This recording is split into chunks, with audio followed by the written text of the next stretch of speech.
Hello there, I'm Shannon, and there is this amazing kit called the Calligraphy Essentials Project Kit.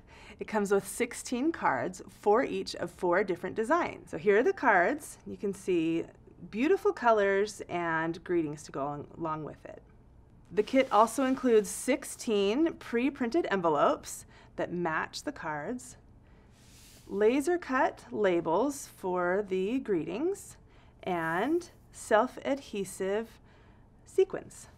There are also some practice sheets in the kit that help you learn to do the calligraphy. In addition to the kit, you'll need a few more items which you will see me use throughout this video. Now, not only is this kit one of the cutest kits of all time, if you ask me, but it is also very functional. It is designed to teach the user to learn modern script calligraphy. With a little effort, you'll have this gorgeous handwriting mastered. After practicing for maybe about a half hour, I felt like I was really getting the hang of it, and I learned some great tips that I'm going to share with you. The practice sheets are numbered 1 through 13. So you can see that down here in the corner.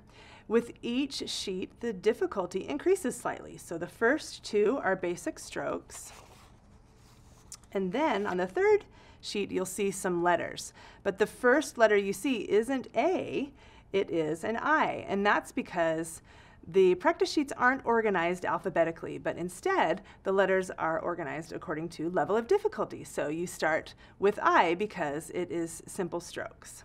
And then you work up to more difficult letters like Q and P. Each letter has narrow parts and wider parts. And if you look at the little arrows that are next to the letters on the practice sheets, you'll see that usually the upstrokes are narrow and the downstrokes are wide. Now, how do you get a Stampin' Right marker to do both narrow and wide strokes? You use less or more pressure.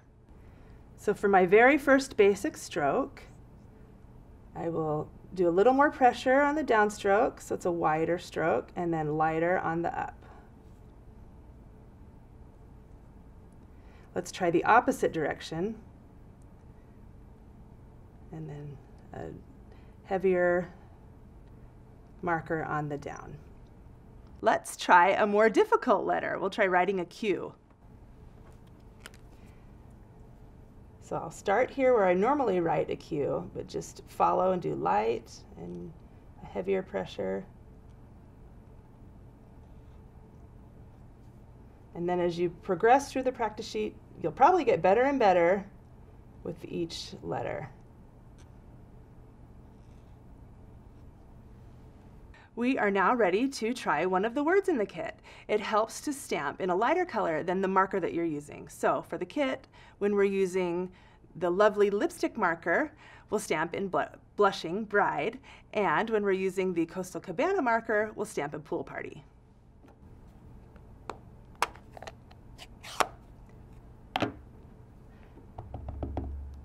Stamping hello, and then so that's in Pool Party, and with my Coastal Cabana marker we'll practice a little light pressure and then more pressure to get the hang of this word.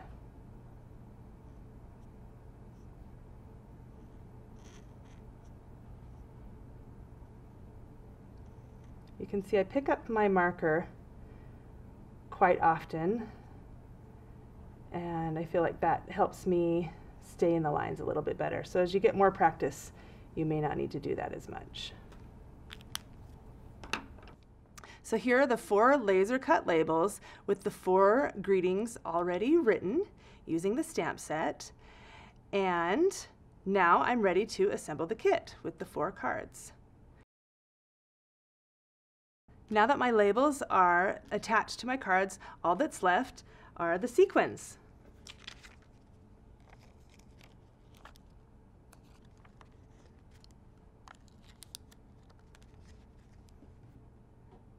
So here are the finished cards one more time. So cute and so easy and fun to do. Just with the little sequins on there, it'll give you a little shine right at the end. After using the practice sheet and finishing up the kit, I felt pretty good about my calligraphy and wanted to try some freehand words. So first I tried the same words that are in the stamp set, but without the stamp. For this I used grid paper and just marked off 4 rows with a pencil and then wrote hello while looking at the stamp set but not actually stamping it. So you can see it's a little bit different, but looks pretty close. Then I wanted to try the same word without the grid paper. So I wrote hello in the corner of this note card. Eventually, I felt confident enough to try a different word. Usually when I send cards in the mail, I like to make the outside of the envelope pretty. So I thought I should try to write some names in calligraphy. I've got sisters with pretty names, so I did one of my sisters, Hillary, because it was kind of similar to hello. And I didn't have grid paper, but I wrote a line with pencil to give me a guide. I hope you feel excited about trying the calligraphy kit and learning to write calligraphy with our Stampin' Write markers. Order these items through your Stampin' Up! Demonstrator or through our online store. Thanks, have fun!